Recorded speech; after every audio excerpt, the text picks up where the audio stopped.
I'm going to talk about how to make an Allen. Allens come from Midwestern United States. Northern Oklahoma, southern Kansas is popular for Allens. Some of the guys from that area call them V-bottoms. They are usually made out of raw K County.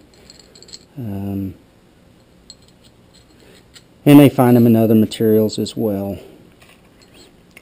The way I would start is, if I had a raw chunk of K County, I would knock a piece off of it with a hammerstone and use that spall to make a hammerstone preform that's relatively thin. And my best ones seem to have a slight bit of a flat cross section when starting, but they don't have to be that way. They typically, I'd say like a classic Allen is, they're not very large. Some have a classic has more of this kind of shape, I would say. Some of them have a boat shape, like a Clovis, and some of them are flared here at the bottom, like some Daltons, but they don't get beveled in the base like Daltons. They typically have flakes that run across the face at an angle like this. Some of them are severe, but most of them, I'd say, are just slight. And the way you get that pattern of flaking is you can either start, it doesn't matter which side you start with, or even whether if you start with the way I'd make them, I like to start off tip to base on this side. I start off tip to base because I can get used to the material when I'm pressure flaking, so I can take little flakes here and learn as I go that I need to push harder or less hard to get the flakes I want. But if I start on the bottom, that I don't have any time to get used to the rock, I got to make the flakes work right off the bat. So I do tip to base, and then flip my edges, and then do base to tip, base to tip. Some of them are finished tip to base though, and it may be because maybe it was a little wide when they start. Sometimes when you're doing a hammer preform, you get everything just right, and you can't really go beyond that with a hammerstone. It's kind of counterproductive, so it might be easier to do a third set of pressure flaking, for instance, instead of more hammerstone work to get the right width. So some of them are finished tip to base, and some of them are finished base to tip, so it don't matter. They're usually ground on the sides. This one I never finished the base on. And anyway, when you line those flakes up just right, then, or when you do those sets of pressure, the flakes just, the angle of them just turn out right. And you can exaggerate it more too if you want by aiming your flakes, but the pressure flaking style is a little different than most of the Daltons that I've seen. It's kind of a little difficult to describe, but the edges seem to be untouched whenever they're made, you know, the really nice ones, and without any deltas, really. Like there's an absence of deltas, or very small deltas. Not like on a Dalton where some of the deltas are pronounced if you have the right edge thickness. But I'll show you how I do that as well. So I'll start with this. I got this was a hammerstone preform that needed quite a bit of pressure to get it ready. And I'm not going to shorten the length on this, because if I pressure flake the sides, I can end up with more length when I'm done. But if I do the base now and then pressure flake the sides, I'll end up with something shorter. So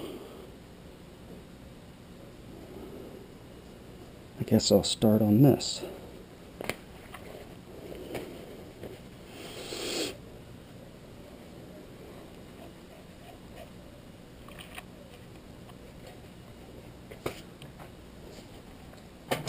This is a chunk of ivory. It's cut on a wedge. Sometimes it works great. When it gets really narrow, sometimes it gets hard to hold without this thing slipping. And when you're pressure flaking and you're trying to do real nice work and you've got large pressure flakes, I'd try to make sure I get good solid anchor along the back edge. If this thing rotates or slips or something, then you lose energy and you'll get really crappy flake from it. So, alright, these differ from most of your Daltons because there's no back flake taken. I just scrunch up until that was a bad flake.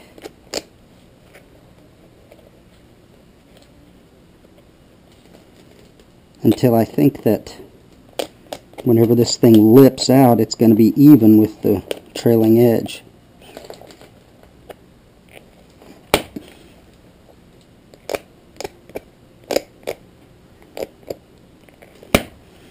That's the intention anyway.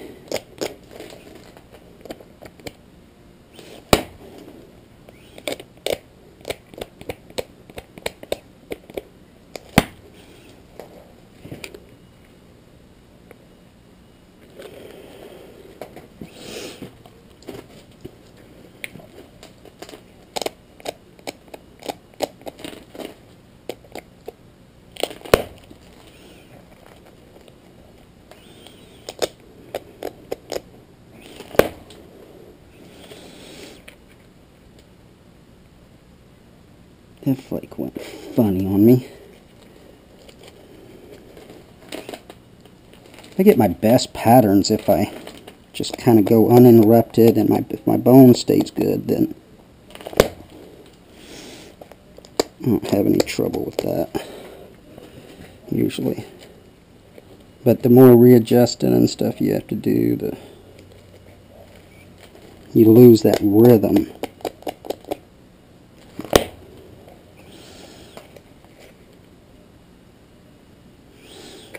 And my first and second sets are usually never as good as my third and fourth sets.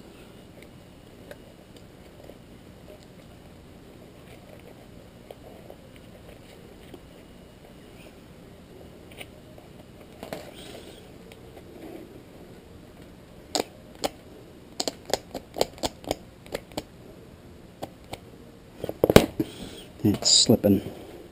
Every time I switch it to that side, it seems like it slips. This thing usually works pretty good. It's not too wide.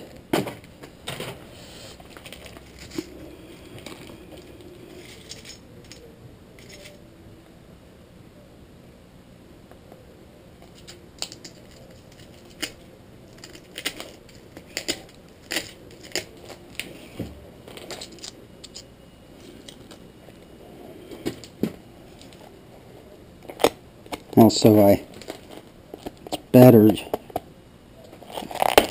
you can keep your flakes close together.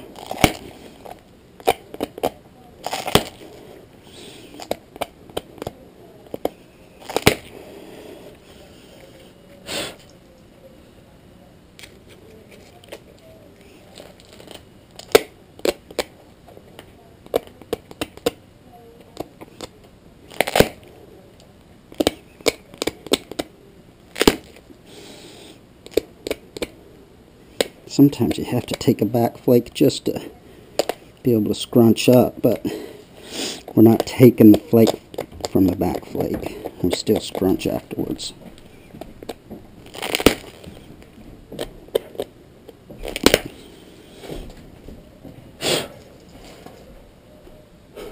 So we'll have to do a good job of cleaning that up.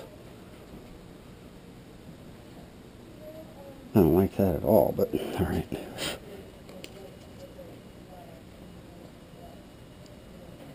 Dang it. I don't know how that happened.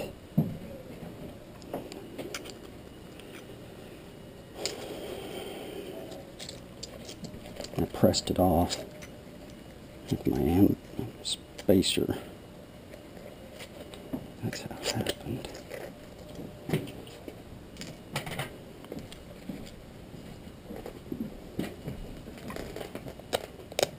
Okay.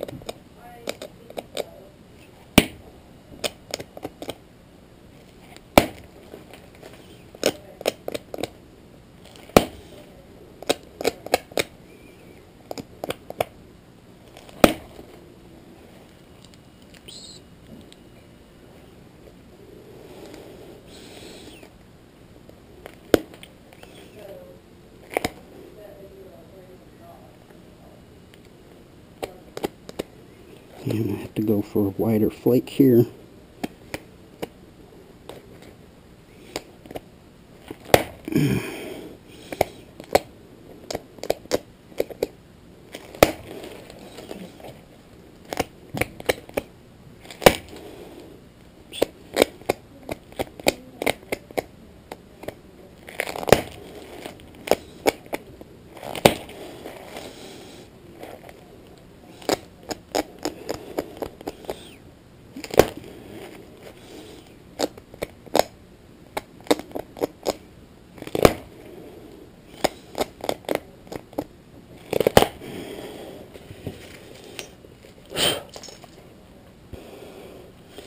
Last one was too big a flake. I knew it was going to be too, but it didn't have a choice.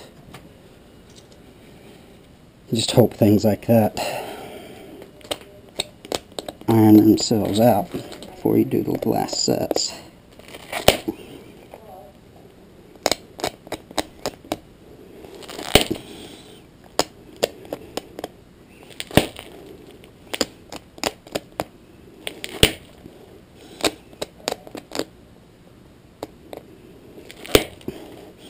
Oops.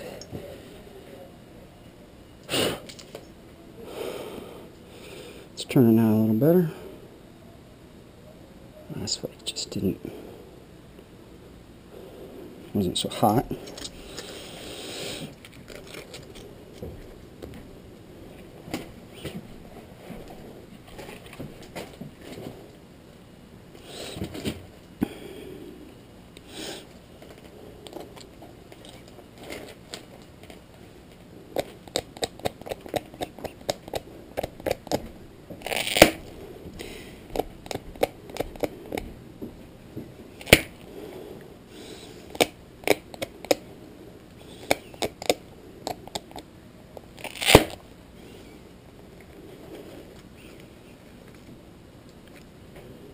Weird flake.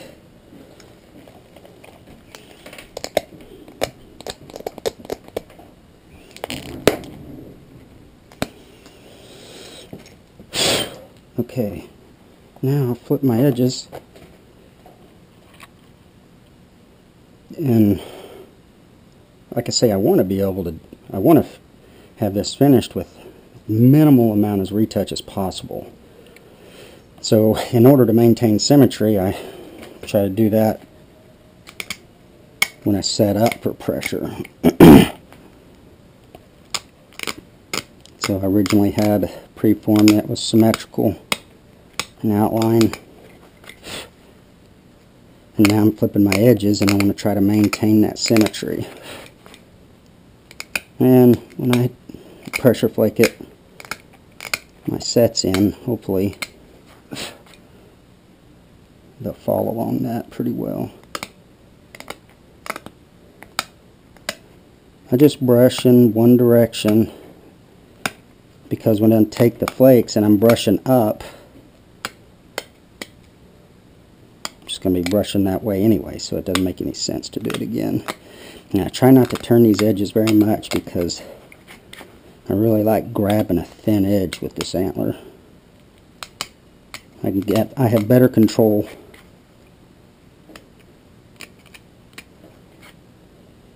Flakes come off easier, therefore you have better control.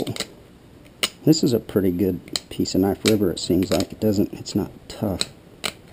That one there was really tough. It's a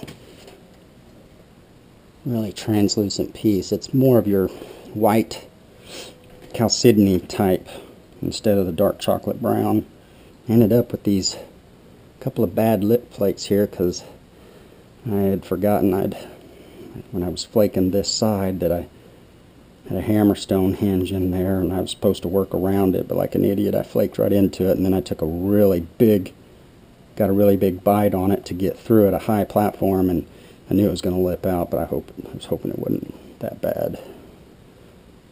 But anyway, it was kind of a tough rock. This is a nice rock here to be working with.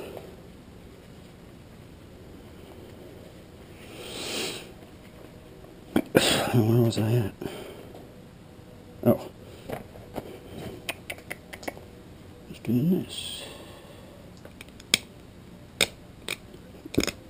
Also, if you turn your edges too much, it shows on the finished product. So, and there's another one of those hinges, just like I was talking about on that other piece, that I'm going to have to not forget about and work around it.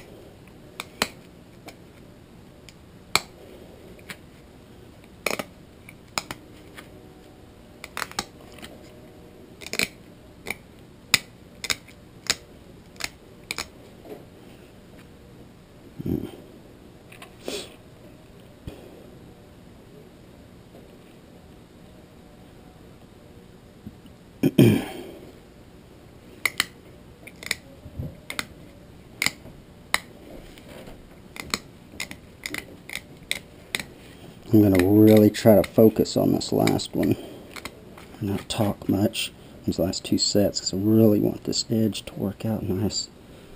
I mean, it would be nice if it did.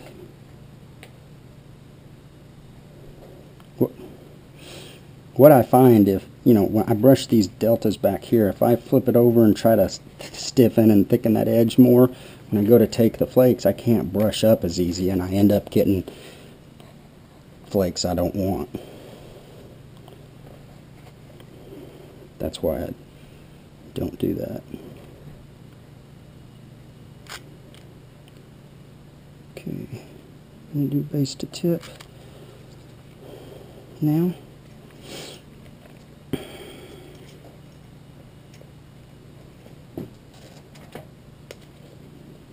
Hopefully this doesn't slip. I don't trust it. This Hickston grabs that rock so well, it seems.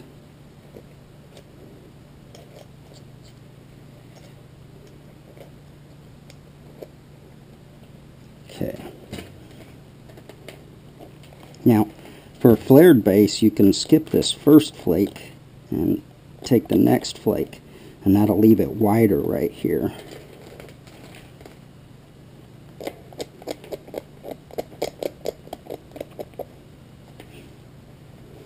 I think I'll prep this edge a little bit more.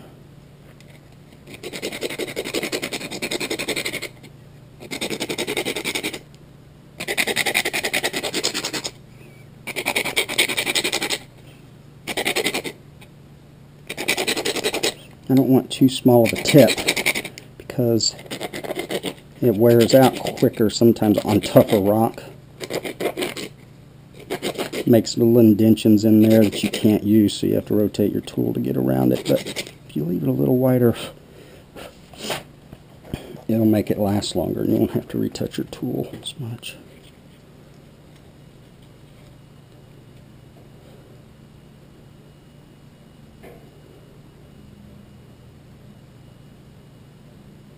It's going to hinge right there, but it's going to go away anyway, so I don't care.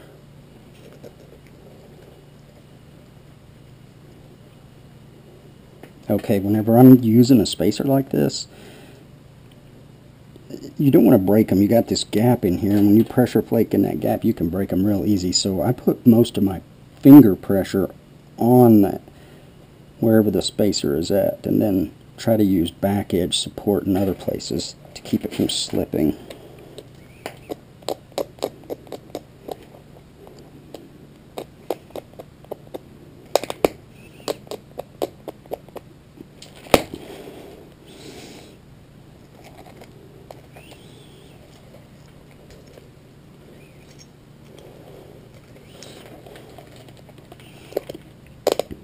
Brush up, press off.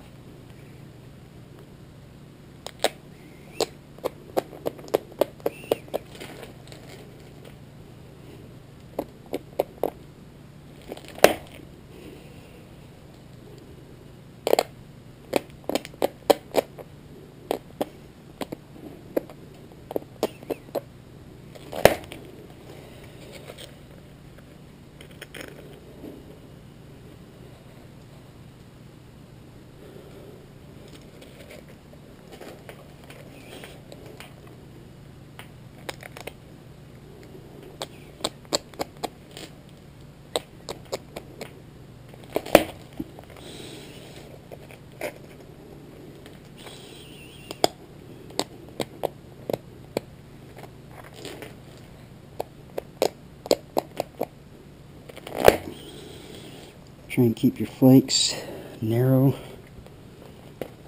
close together, spaced close together.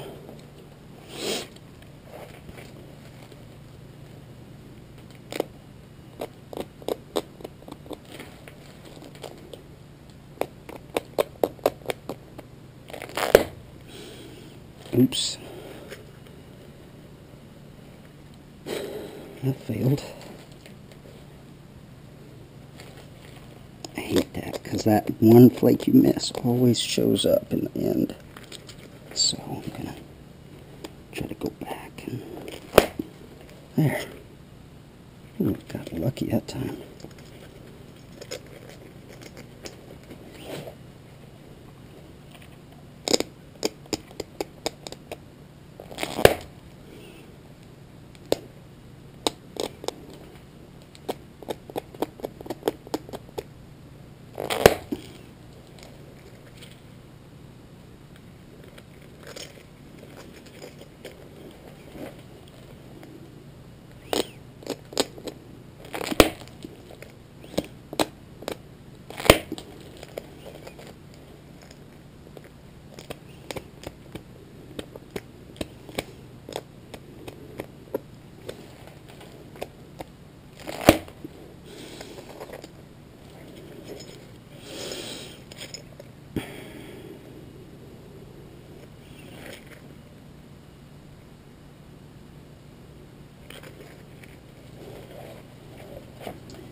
Okay.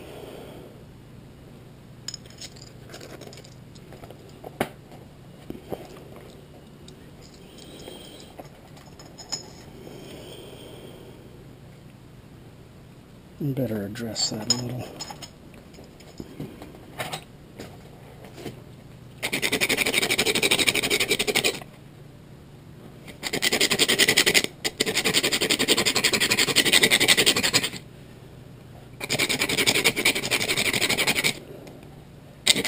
The pressure flaker's getting short, but man, is it stout. Sometimes if I make them too long, they break off.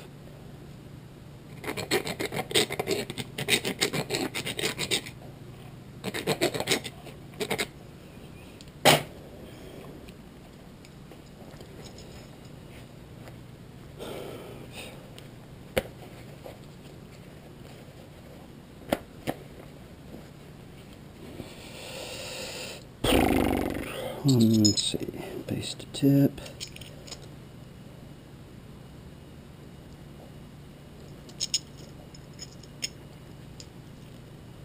Okay.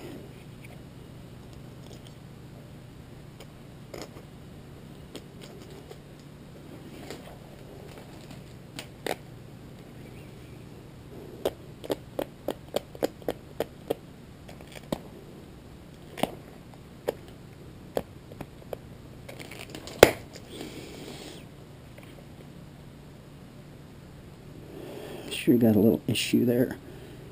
It's really in the way.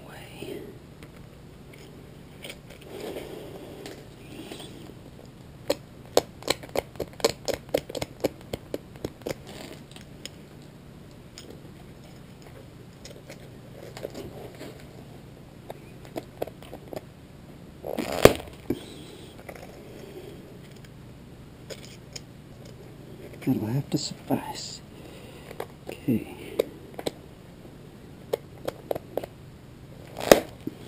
Push up. Take the flake.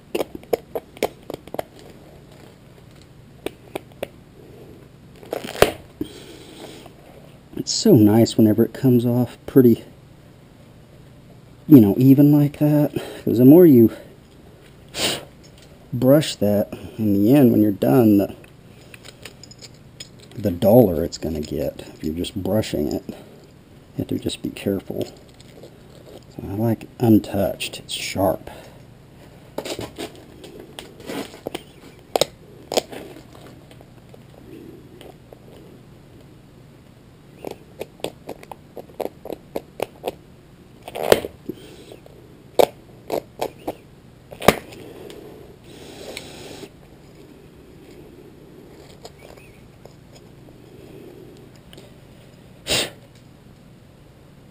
Oh, here's that problem. I can't forget about it this time. Okay. Alright, I can do that.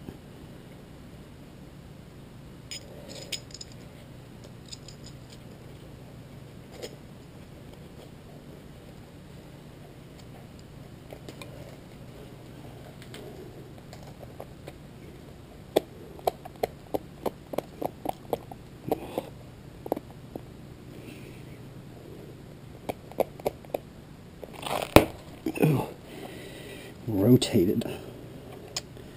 Yep, and I got a little undesired flake.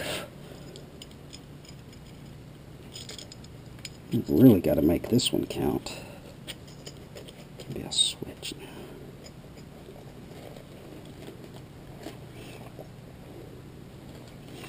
And I don't want too big of a lip flake here either.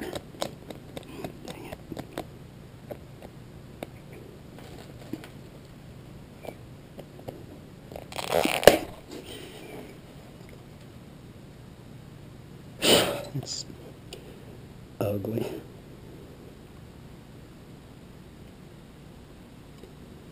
Got rid of it, but flip back to here for a minute. Kind of need to get a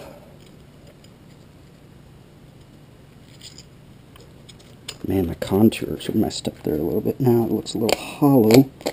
Like it could hinge, and I sure as heck don't want that.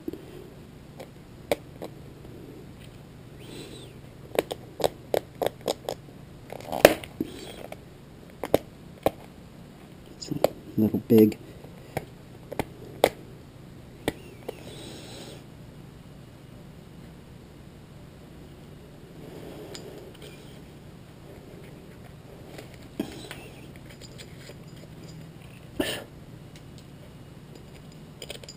and wide, because I had to skip. Oops, more.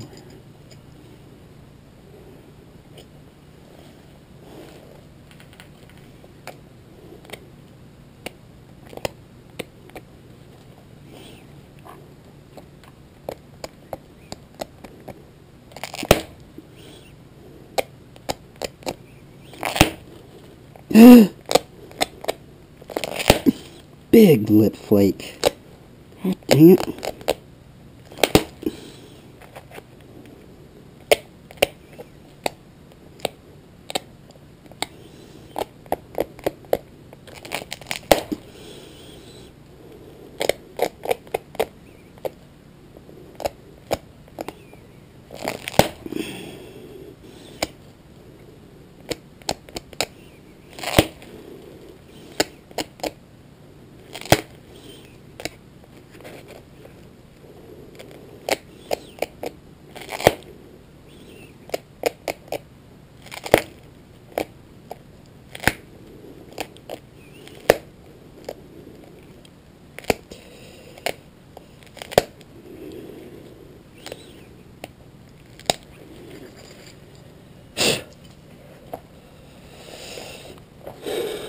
Man, I always seem to get a big lip flake.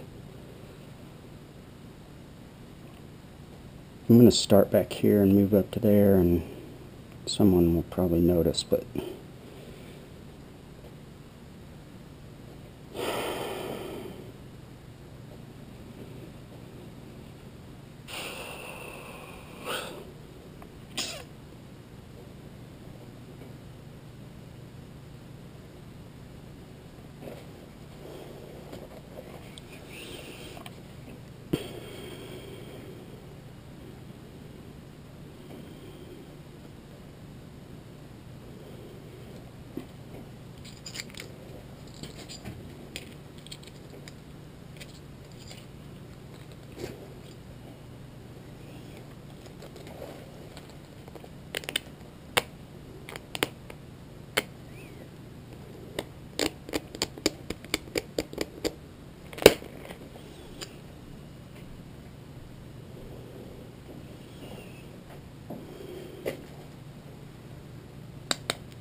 well, I hate to do this.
I might brush it just a little.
You have to be careful chipping in the base. Man, you can get a hinge up here so fast. And then you're done. Yeah. This would be hard to get any past it.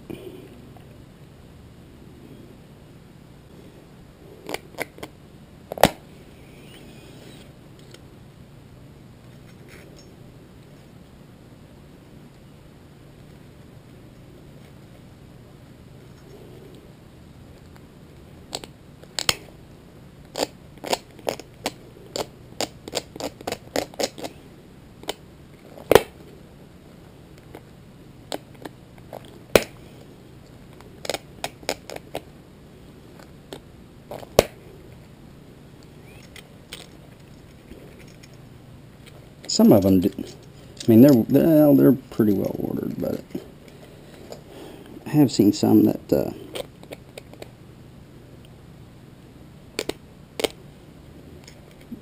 showed a little randomness. Kind of like this, maybe.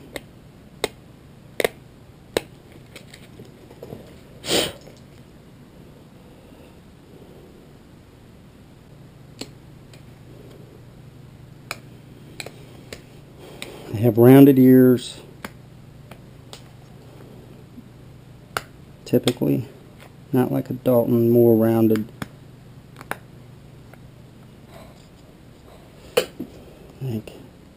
Yeah, I like that pretty well, and I like that pretty well, but yeah, I didn't finish that one, but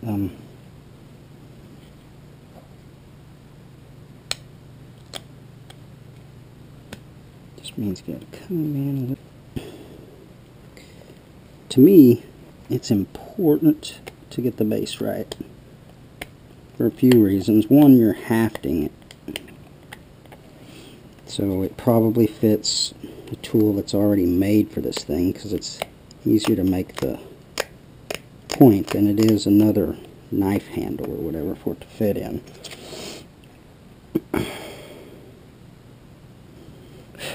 And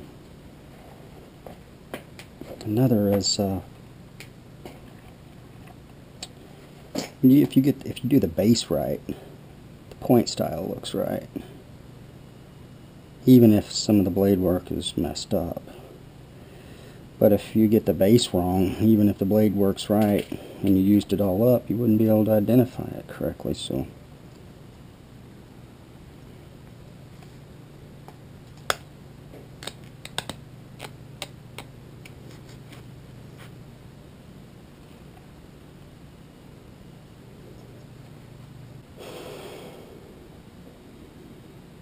but if you brush it, it does give it a little bit of a used look too, like maybe some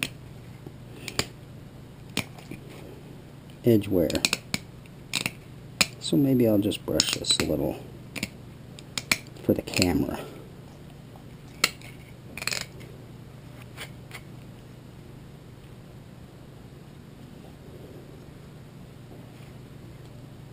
I guarantee you though, these things had paper thin edges.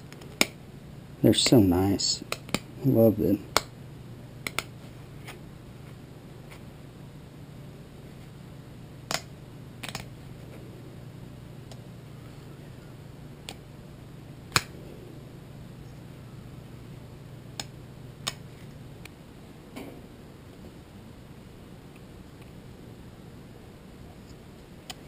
Alright, well, there's my Allen. It's definitely not the greatest Allen in the world. None of these are, but this isn't about me making the perfect point. This is about trying to replicate an Allen correctly. So as long as the procedure's right, it's made correctly.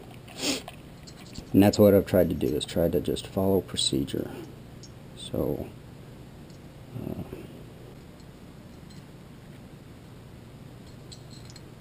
alright. Well, that wraps it up.